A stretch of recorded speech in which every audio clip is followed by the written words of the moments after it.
ಮಠ ಹಾಗೂ ಮಠಾಧೀಶರಿಗೂ ರಾಜಕೀಯಕ್ಕೂ ಒಂದು ರೀತಿ ಅವಿನಾಭಾವ ಸಂಬಂಧ ಬೆಳೆದಂತೆ ಇತ್ತೀಚಿನ ದಿನಗಳಲ್ಲಿ ಭಾಸವಾಗ್ತಾ ಇದೆ. ಇದರ ನಡುವೆ ಅವರು ರಾಜಕೀಯದಲ್ಲಿ ಸಕ್ರಿಯವಾಗಿರ್ತಾರೆ ಕೆಲವೊಂದು ಕಾಮೆಂಟ್ ಕೊಡೋದ್ರ ಮುಖಾಂತರ. ಆದ್ರೆ ಈ ಮಠದ ಮಠಾಧೀಶರು ಮಾತ್ರ ಕೇವಲ ರಾಜಕೀಯದಿಂದ ದೂರ ಇರುವಂತದ್ದು ಮಾತ್ರ ಅಲ್ಲ, ಮತದಾನದಿಂದಲೂ ಕೂಡ ದೂರ ಇದ್ದಾರಂತೆ. ಯಾರವರು ಮತ್ತು ಯಾಕೆ ನೋಡ್ತಾ ಹೋಗೋಣ.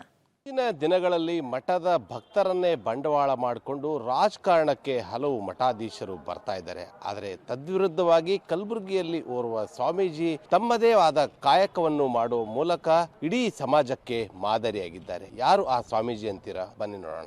ಹೀಗೆ ಮಠದ ಭಕ್ತರಿಗೆ ಚುನಾವಣಾ ಮತದಾನದ ಬಗ್ಗೆ ಜಾಗೃತಿ ಮೂಡಿಸ್ತಾ ಇರುವ ಈ ಸ್ವಾಮೀಜಿಯ ಹೆಸರು ಶ್ರೀ ವಿಶ್ವಾರಾಧ್ಯ ಮಳೇಂದ್ರ ಶಿವಾಚಾರ್ಯರು. ಕಲಬುರಗಿ ಜಿಲ್ಲೆಯ ಅಫಜಲಾಪುರ ಪಟ್ಟಣದ ಮಳೇಂದ್ರ ಮಠದ ಪೀಠಾಧಿಪತಿಗಳಾಗಿದ್ದಾರೆ.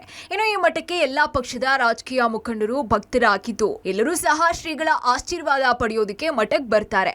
ಹೀಗೆ ಬಂದ ರಾಜಕಾರಣಿಗಳಿಗೆ ಸ್ವಚ್ಛ ಮನಸ್ಸಿನಿಂದ ಆಶೀರ್ವಾದ ಮಾಡಿ ಚುನಾವಣೆ ಬಂದಾಗ ಒಬ್ಬರಿಗೆ ಮತ ಹಾಕಿ ಇನ್ನುಳಿದವರಿಗೆ ಮತ ಹಾಕ್ತೆ ಹೋದ್ರೆ ಮನಸ್ಸಿನ ಗೌರವಕ್ಕೆ ಧಕ್ಕೆ ಬರುತ್ತೆ ಅಂತ ಶ್ರೀ ವಿಶ್ವಾರಾಧ್ಯ ಶಿವಾಚಾರ್ಯರು ಇಲ್ಲಿ ತನಕ ಮತದಾನವೇ ಮಾಡಿಲ್ಲ.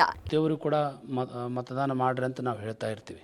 ಆದರೆ ನಾವು ಇಲ್ಲಿ ತನಕ ಮತದಾನ ನಾವು ಯಾಕೆ ಮಾಡಿಲ್ಲ ಅಂತಂದ್ರೆ ಇಲ್ಲಿ ಈ ಭಾಗದಲ್ಲಿರುವಂತ ಎಲ್ಲಾ ಜನಪ್ರತಿನಿಧಿಗಳು ಪಕ್ಷಾತೀತವಾಗಿ ಜಾತ್ಯತೀತವಾಗಿ ಎಲ್ಲರೂ ಶ್ರೀಮಠದ ಭಕ್ತರಿರೋದ್ರಿಂದ ಎಲ್ಲರಿಗೂ ಒಳ್ಳೇದಾಗ್ಲಿ ಅಂತ ನಾವು ಯಾವತ್ತೂ ಕೂಡ ಈ ಪೀಠದ ಮೇಲೆ ಕೂತ್ಕೊಂಡು ನಾವು ಅಂತಿರ್ತೀವಿ. ಆ ನಿಟ್ಟಿನೊಳಗ ನಾವೇ ಹೋಗಿ ಮತದಾನ ಒಬ್ಬರಿಗೆ ಮಾಡಿ ಇನ್ನೊಬ್ಬರಿಗೆ ಮಾಡಲಿಲ್ಲ ಅಂದ್ರೆ ಅದು ಸರಿ ಆಗೋದಿಲ್ಲ ಅಂತ ವಿಚಾರ ಮಾಡಿಕೊಂಡು ಇಲ್ಲಿವರೆಗೆ ನಾನು ಮತದಾನ ಮಾಡಿಲ್ಲ. ಇನ್ನು ಶ್ರೀಗಳು ಪೀಠದ ಮೇಲಿನ ಗೌರವ ಹಾಗೂ ಮನಸ್ಸಿನ ಗೌರವಕ್ಕಾಗಿ ಮತದಾನದಿಂದ ದೂರ ಉಳಿದಿದ್ರು ಮಠಕ್ಕೆ ಬರುವ ಪ್ರತಿ ಭಕ್ತರಿಗೂ ತಪ್ಪದೇ ಮತದಾನ ಮಾಡಿ ಅಂತ ಮನವಿ ಮಾಡ್ತಿದ್ದಾರೆ.